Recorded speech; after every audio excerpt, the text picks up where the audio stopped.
वृत्र देवासुर संग्राम में जब विश्वरूप त्वष्टा के पुत्र विश्वरूप का इंद्र ने सर उतार लिया तलवार से, तो क्रोध में आकर के उन्होंने अभिचार यज्ञ किया और इंद्र शत्रु विवर्धस्व, हे इंद्र के शत्रु बढ़ो, ऐसा मंत्र पढ़ा। उस मंत्र में उच्चारण स्वर में भेद हुआ, बोलने में आपको नहीं पता चलेगा। जैसे गायत्री मंत्र है, भिन्न पादा अभिन्न पादा, बड़े भेद हैं उसके। अगर ऐसे बोलोगे तो उसका फल नहीं मिलेगा, उल्टा गड़बड़ हो जाएगी। सही से जपोगे तो लाभ मिलेगा। उच्चारण में देखने में नहीं लगेगा, पाद भिन्न करके। तो ऐसे ये जो मंत्र है, वेदों के मंत्र, इनकी बिल्कुल स्वर का पता होना चाहिए। स्वरित उदात्त अनुदात्त, स्वर ऊंचा जाएगा, लंबा जाएगा, कितने समय रुकना है किस स्वर पर, वो बहुत ध्यान देना होता है, बड़ा साइंटिफिक उसका रिजल्ट आता है फिर। तो समास भेद हो गया।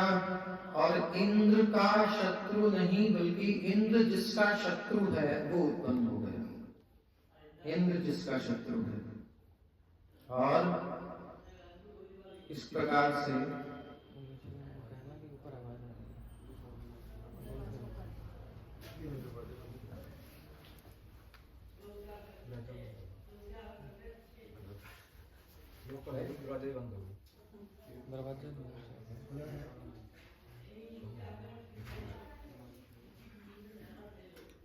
मस्त हो जाते हैं। तो इंद्र जिसका शत्रु है वो प्रकट हो। इंद्र जिसका शत्रु है, यानी इंद्र शत्रु है और ये अब मारा जाएगा इंद्र के द्वारा। तो जैसे ही यज्ञ कुंड से उत्पन्न हुए तो वृत्र कहते हैं सर्किल गोले को, तो चारों तरफ ये बढ़ने लगे, वृत्र बढ़ने लगे चारों तरफ, इसलिए इनका नाम पड़ गया वृत्र। अब क्योंकि असुर कुल में थे इसलिए असुर, तो असुर कह देते हैं बट है तो नहीं ऐसे, है तो वृत्र ही, इसलिए हम कहते हैं वृत्र चतुष्टयी। तो आगे से कभी लिखें तो वृत्र चतुष्टयी या वृत्र स्तुति, क्योंकि ये है तो भक्त ही असुर कुल। जैसे प्रहलाद महाराज हैं, प्रहलाद असुर थोड़ी बोलते हैं, प्रहलाद महाराज वो है असुर कुल में लेकिन है भक्त। तो ऐसे, तो इस प्रकार से अब जब ये युद्ध में असुरों के पक्ष से आगे बढ़ते हैं तो देवताओं के सारे अस्त्र शस्त्र निगल लेते हैं, कोई भी प्रयास उनका सफल नहीं होता। तब हताश होकर के भगवान की शरण लेते हैं देवता, और देवताओं को भगवान कहते हैं दधीच मुनि से उनकी अस्थियां ले आओ। दधीच मुनि से रिक्वेस्ट करते हैं, वो अस्थि दान में दे देते हैं, मतलब अपना शरीर त्याग देते हैं अपनी इच्छा से। तप से संचित उनकी हड्डियों में उनसे वज्र बनाया जाता है विश्वकर्मा के द्वारा, और स्वयं भगवान अपनी शक्ति अपना तेज उसमें आधान करते हैं और इंद्र से कहते हैं अब तुम वृत्र का वध कर सकते हो। तो इंद्र और वृत्र के मध्य बहुत सुंदर वार्तालाप होता है और युद्ध भी होता है। बहुत सुंदर ये चरित्र है वृत्र का। लगता नहीं कि वो युद्ध कर रहे हैं, जैसा लगता है आनंद पूर्वक क्रीड़ा कर रहे हैं युद्ध में। बाह कट गई है तब भी कोई समस्या नहीं है, पैर कट गए तब भी कोई समस्या नहीं है। तो अंत में वो इंद्र को एक बार तो इंद्र को हरा कर उसका वज्र उनके पास ले जाता है, और फिर इंद्र हताश हो जाता है, कहता है कि अब मैं हार ही गया। लेकिन उत्साह देते हैं, अरे सुरेश तस्मान्न हिनो शिवज्रम पुरहस्ते वैरिणीमय्य मोघम मां संशयिष्ठा नगदेव वज्रम स्याम निष्फलम कृपणार्थेव याच्यम्। इंद्र मैं तुम्हारा शत्रु हूं, तुम्हारे सामने खड़ा हूं, तुम मुझ पर अपने अमोघ वज्र का प्रहार क्यों नहीं करते हो? उठाओ, संदेह मत करो। जिस तरह किसी कंजूस से की गई धन की याचना प्रार्थना जो है वह व्यर्थ जाती है, कंजूस से कितना माहौल छोड़ देता है, ऐसे ही गदा तुम्हारी जो है गदा के समान जिसको विफल हो गई गदा, ये वज्र विफल नहीं होगा, इसे उठाओ घबराओ, उसे उत्साह देते हैं और कहते हैं कि मुझको जो है जीवन नहीं चाहिए, मुझे मृत्यु चाहिए। एक्चुअली तुम्हें जीवन चाहिए होगा, पर मैं तो यहाँ मरने ही खड़ा हूँ। क्यों? क्योंकि ये शरीर जो है ये मेरे और प्रभु के बीच में एक बाधा है, तो मैं इसको त्याग कर उनसे मिलना चाहता हूँ। त्वेष वज्र तेजसा, इंद्र ये तुम्हारा वज्र तुम्हारे तेज से नहीं बल्कि भगवान के तेज से और दधीच ऋषि की तपस्या के तेज से भरा हुआ है। तुम अपने ऊपर विश्वास मत करो, पर भगवान और मुनि की तपस्या पर तो विश्वास करो। और भगवान विष्णु ने तुम्हें प्रेरणा दी है मुझे मारने की, तो भगवान विष्णु के द्वारा प्रेरित होकर तुम अपने शत्रु का वध करो, यानी मेरा वध करो। क्योंकि जहां भगवान श्री हरि होते हैं, यत्र योगेश्वरो कृष्ण तत्र विजय होती है, भूति होती है, श्री होती है। श्री और सभी गुण विद्यमान रहते हैं। यतो हरिर विजयः श्रीर गुणस्ततः, जहां भगवान होते हैं। तो तुम क्यों हताश हो रहे हो? तो ये वृत्र की वाणी है स्वयं को प्रहार करवाने के लिए। तो सोचिए कितना उत्साह है इनके अंदर। ये देहातीत है, देह में नहीं स्थित है, ये दिग्मुक्त है, शाप भोगने के लिए स्वेच्छा से आए हैं, ये देहातीत है। और इंद्र को प्रेरित करके और अब अपना मन भगवान में लगा रहे हैं। युद्ध स्थल में मरने के लिए, देखो किसी के सिर पर कोई तलवार लेकर के खड़ा हो, या उससे कहो तलवार चला, और उसके बाद भगवान में मन लगाए अपनी इच्छा से, ये कैसी वीरता है। हमारी कैसी स्थिति होती है सोचिए, छोटी सी समस्या से हम सब की हालत खराब। तो अब मन को सम्यक रूपेण आधाय, बिल्कुल प्रॉपर भगवान में स्थिर कर रहे हैं। गर्दन कटेगी 1 साल तक, बहुत बड़ा शरीर है ना, बढ़ रहे थे। 1 साल तक वज्र गर्दन चारों तरफ से घूम घूम कर काटता रहेगा, और इनका मन भगवान में समाहित है, कोई टेंशन नहीं। ऐसे करते हैं रुद्र, कह रहे हैं अहम समाधाय मनो यदा यथा संकर्षणस्तच्चरणारविन्दे त्वद्वज्ररन्ध्रो लुलितग्राम्यपाशो गतिं मुनेर्याम्यपविद्धलोकः। देखो हे इंद्र, मैं भगवान संकर्षण की आज्ञा के अनुसार अपने मन को उनके चरणों में लीन करूंगा। तुम्हारे इस वज्र का वेग मेरा नाश नहीं करेगा। ये मेरे विषय भोग का जो फंदा मेरे गले में पड़ा है, इंद्रिय तृप्ति का, उसको काट देगा, और मैं अपने शरीर को त्याग करके और मुनियों की जो गति होती है उसको प्राप्त करूंगा, यानी भगवत प्राप्ति करने वाला हूं। ये मरने का उत्साह है। लोग मरने से डरते हैं, भक्तों को मरने में आनंद होता है। क्यों?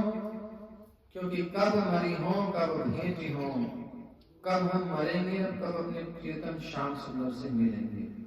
ये है भक्तों की स्थिति। तो इंद्र मानो पूछे कि भाई ये बताओ, तुम मरना क्यों चाहते हो?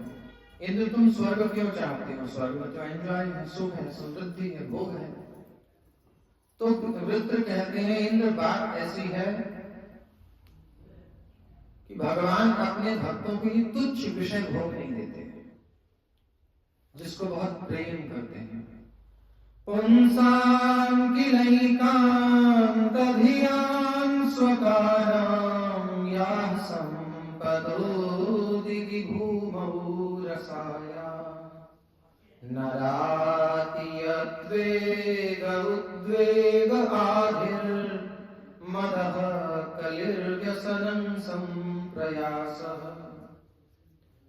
एकांत धियां पुंसां, एकांत ही जिनका एक ही कांत है, यानी भगवान में ही जिनका मन है। एकांत धियान, एक ही कांत में जिनकी धी बुद्धि हृदय समर्पित है। ऐसे स्वकाम अपने अनन्य प्रेमी भक्तों को भगवान ये जो याह संपदो दिवी आकाश की स्वर्ग आदि की संपत्ति, भूभौ पृथ्वी की संपत्ति, सारी पृथ्वी की, अथवा रसातल की जो है संपत्ति, नराति नहीं देते। ये तुच्छ चीजें नहीं देते अपने भक्तों को भगवान। क्यों नहीं देते? क्योंकि भगवान अपने भक्तों को टेंशन नहीं देना चाहते। क्या नहीं देना चाहते? टेंशन नहीं देना चाहते। आनंद कंद है तो अपने से जोड़कर आनंद ही देना चाहते हैं। क्या समस्या है यहाँ पर?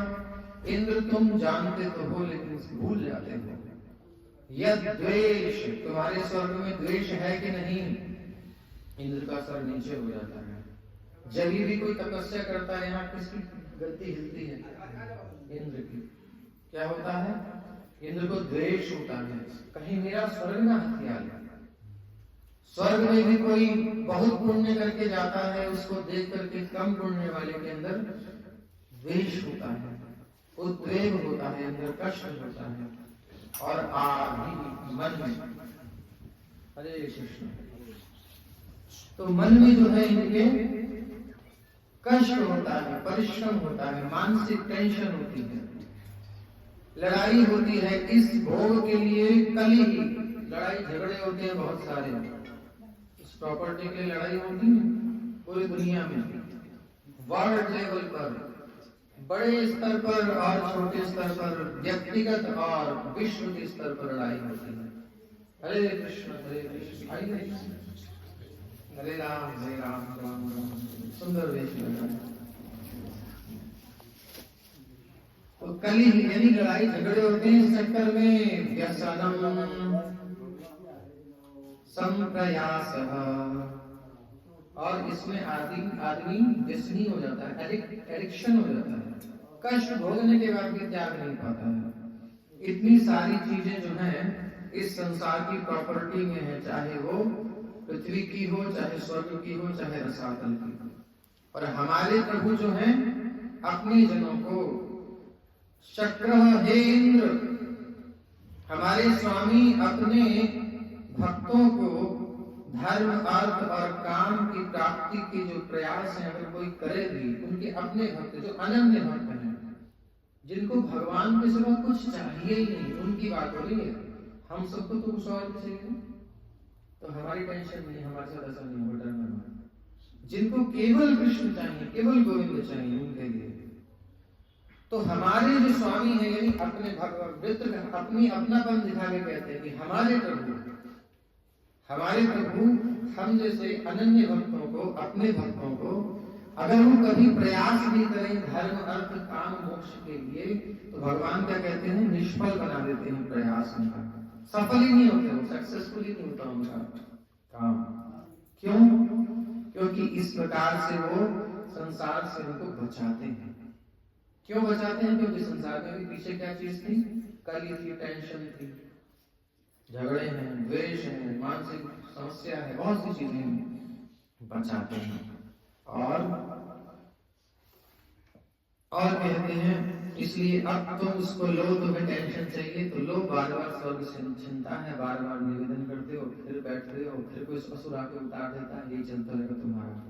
तुम एक इंद्र पद को प्राप्त करोगे, हमें भगवान के दो चरण कमल, दो पद कमल प्राप्त होंगे, भगवान के 2 पद चरण मिलने वाले हैं। सो हम तो उनमें मन को लगा रहे हैं, और तुम जानो तुम्हारा काम जाने, हम उन्हें को तैयार हैं, चलाओ बचो। अब तुम्हें जो करना है सो करो, हम कर रहे हैं स्तुति भगवान की, प्रेम से भगवान की स्तुति कर रहे हैं। यही है चतुष्टयी। सभी बोलिए, अहम हरे तव पादैक मूल दासानुदासो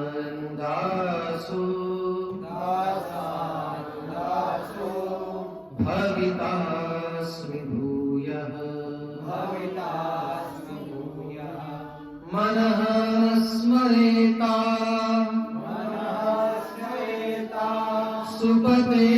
सुपतेर्गुणांस्ते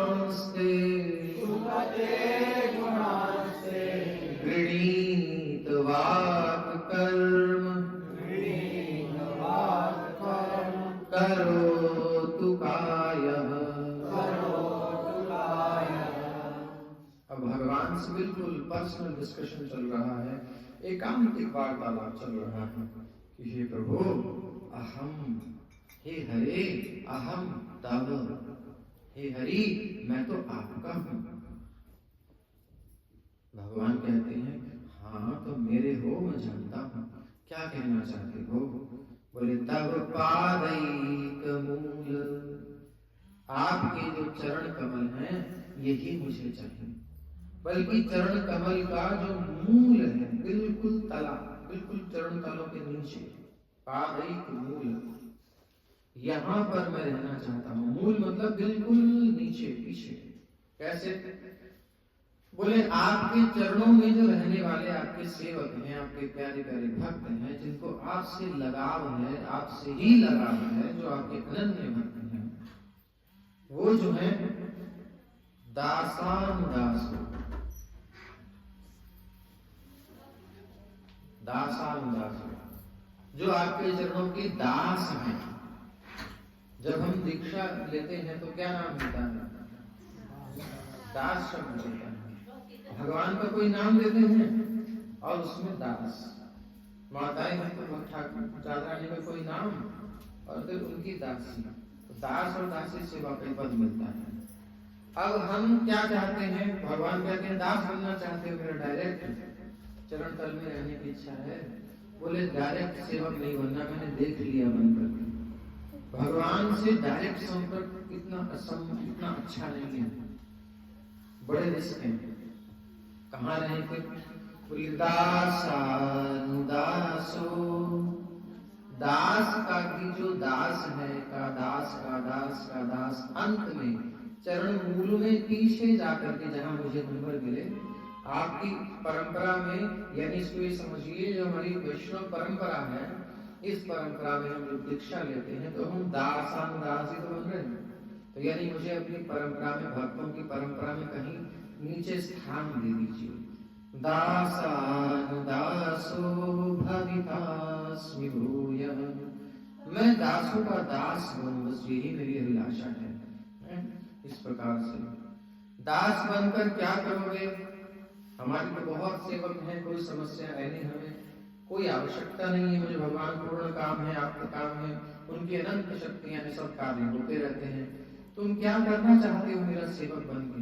ऑलरेडी इतने सारे सेवक हैं मेरे।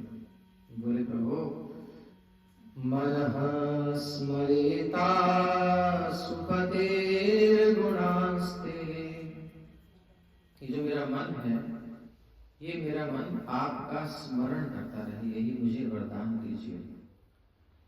भगवान से प्रेम करने वाले भगवान को अपने मन में सदैव स्मरण करते हैं। भगवान को ये बड़ा प्यारा लगता है। जैसे विवाह होता है, प्रभु जी का परिणय हुआ था तो उसी हिसाब से चलते हैं। तो विवाह होता है तो दोनों एक दूसरे का स्मरण करते हैं कि नहीं करते? करते हैं ना, प्रेम होता है, करते हैं। अब जो एक दूसरे की याद आती है तो इसको शेयर करते हैं, आपकी बहुत याद आ रही है, जल्दी आ जाओ ना घर। ऐसा होता है ना शुरू में? खैर कोई भी होता है, इनका होता है, बहुत समय बाद आते हैं तो ये कैसे बज रहा है? अच्छा